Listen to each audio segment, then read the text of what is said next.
everyone, my name's Idiotic Synergy and today we're talking about the Hellhound.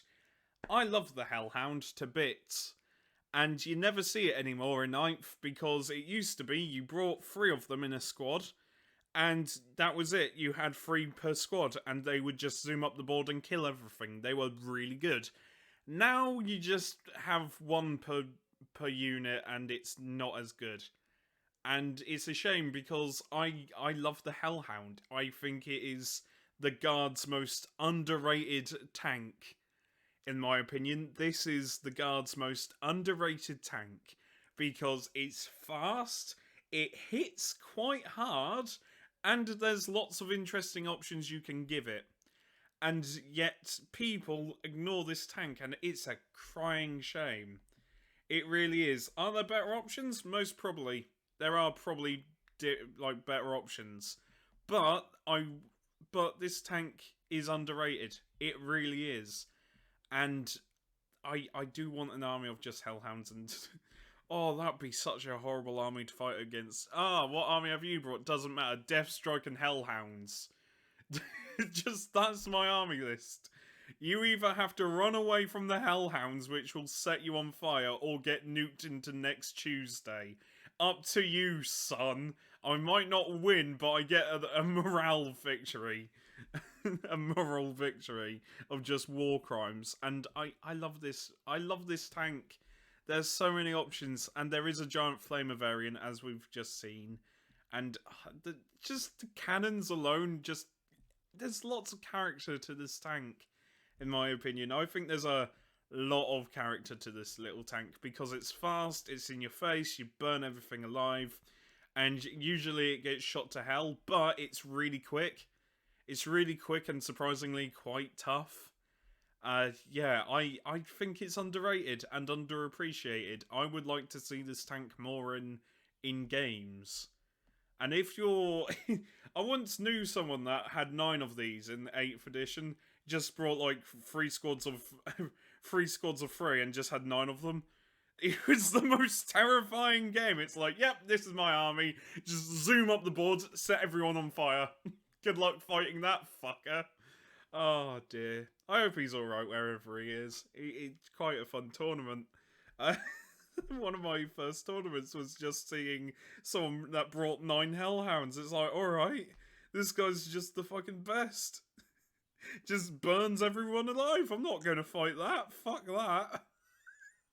Oh dear, you can't really do anything. It's like the random guard players that will just bring nothing but death strikes, especially now, where you don't have to wait for like the round number to increase for you to get to launch a death strike. Now you can happily see like someone brings 6 death strikes to a game. And it's like, yeah, by the way, I will fire this, so good luck trying to dodge. So good. Oh, I do need to make another Hellhound video, not Hellhound, a Deathstrike video, because the rules of the Deathstrike have changed somewhat. But yeah, the Hellhound, I think it's underloved and underappreciated. And you know what? We're going to have a look at the rules, because their rules have been updated, because new codex, innit? That's nothing special. It's just new rules means new unit. So, let's get into it, shall we? So, this is the rules for the Hellhound. It is 110 points, or 6 power if you're weird. No one uses power. You use points. You use points. This is the one thing I'm passionate about, that I will gatekeep. If you use power level, I hate you. Obviously, you know, I'm joking. No, I'm not. Power level, I don't like power level. You use points. Just use points. It's fine. Anyway, so, movement 12, weapon skill 6, ballistic skill 4. The ballistic skill doesn't really matter, if I'm being honest. I'll get to what I mean in a minute. Strength 6, toughness 7, so same toughness as a Hellbrute. Wounds 11, 3 attacks, doesn't matter, you're a tank. It's basic tank stuff. But movement 12 is quite fast. Leadership 7 and save of 3. So the reason I say ballistic skill doesn't really matter is because there's a lot of flamers or flamer type weapons that you have. Yes, you can give it a heavy bolter, but in all honesty, just stick with a heavy flamer, that's fine. And we're going to go through its weapons. So, the chem cannon, which in my opinion is quite nice, range 12 inches, meaning that you should always overwatch with this. Yeah, there is something really fun about overwatching with this weapon. So, heavy D3 plus 3, so minimum 4 shots, maximum 6 shots. Strength 2, you might think, oh, that's terrible, but I'll get into that in a minute. AP minus 3, damage 2, it's a big old turret weapon. Each time an attack is made with this weapon, that attack automatically hits. So that's 6 auto hits, and if the target does not have the vehicle or Titanic keywords, an unmodified wound roll of 2 is always successful. You heard me correctly there. An unmodified wound roll of 2. 2. Against anything that isn't a vehicle or Titanic. That is surprisingly brutal. AP minus 3, damage 2. Now can you see why I like this tank and why the ballistic skill doesn't really matter? Because it's a big old flamer, effectively. This is a flamer, but it's a chem cannon, so yeah, you get to wound people on 2, and it's AP minus 3, damage 2. It is surprisingly quite good. There's the heavy bolter there if you're feeling weird. Honestly, don't bring the heavy bolter. Seriously, don't. Strength 5, AP minus 1, damage 2. Heavy bolter, heavy 3, but you're hitting on 4s. Just bring the heavy flamer. It's heavy D6, strength 5, AP minus 1, damage 1. Also hits, so heavy flamer.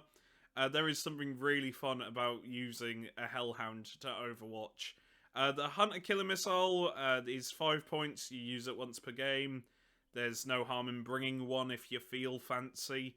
Inferno Cannon, heavy 2d6. It's a turret weapon, automatically hits, so that's yet again another weapon that auto hits. It's, again, quite a good weapon as well. Heavy 2d6, strength 6, AP minus 2, damage 1, and it auto hits. See what I mean by ballistic skill doesn't really matter. Unless you're going to bring, the melter cannon is probably the, would I bring the melter cannon? Maybe. Because it's heavy D3, strength 9, AP minus 4, damage D6 plus 2. And it's blast, meaning that if you've got a horde coming up, that might be useful. Might be, but then again, you might as well just use the chem cannon. The chem cannon's really useful, the heavy flamer's really useful. Obviously, that's just an auto-include in my opinion. Seriously, the heavy flamer's really good. The Inferno cannon is also pretty goddamn good. The melter cannon has a bit more range and is a lot stronger, but you are hitting on 4s. And each time an attack is made with this weapon that targets a unit within half range, that attack has a damage characteristic of D6 plus 4. Yeah.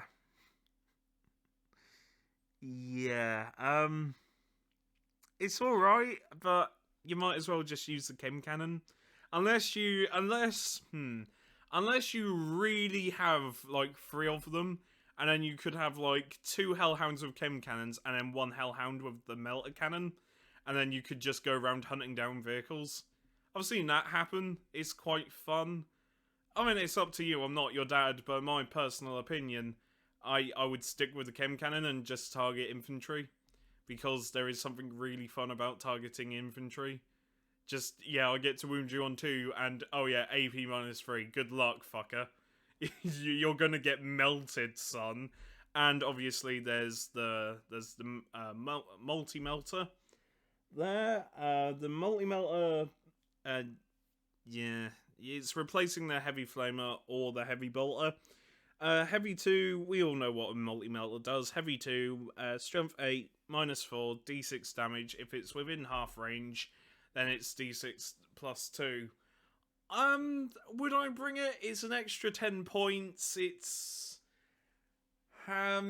maybe. I mean, it would be pretty cool to see someone bring a melter cannon, then a multi-melter, or have like a squad of, or just have 3 Hellhounds with melter cannons and multi-melters. It's like everything that hits will just melt you. That's it. It will just melt you.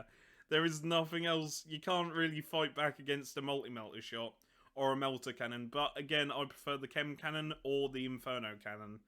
Both of them are really good options. But that's just me. You can hunt down infantry, you can be a menace with flamers, or you can send tanks to God. It's up to you, really. And other war gear, Dozer Blade, you get to ignore all modifiers to move characteristic, advance rolls, and charge rolls. I think the Dozer Blade's the best one. However, armored tracks might be useful, but you add 1 to the armor saving throw against a damage characteristic 1.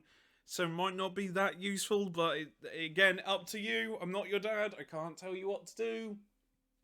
But if it was me personally with 3 Hellhounds, I would make them all chem cannons. I like chem cannons a lot. I think they're the best ones, and yeah, you get you get minimum 4 shots with it, or maximum 6. 6 shots. 6 shots of wounding on 2s is very nice, and it also hits as well, so it's just perfect. And yeah, but that's all really. It explodes when it dies, and it also gets regimental tactics as well, so you can probably do some weird shit with this tank, but I generally think it's underrated. I think it is the most underrated guard tank of all time, because it seems like everyone forgot about it, and it's a shame. The Hellhound is brilliant, and I want to see it more. And also Squadron. Hang on, I don't know what Squadron does. Does that mean that you can combine these up to any tank? I don't know. Maybe you can have a unit of 3. I don't know. I really don't. I don't play guard, unfortunately. But yeah, that's it really. There's not a lot else I can say. I hope you enjoyed this video, and I'll see you next time. Remember, take care, stay safe, and look after each other. Bye for now.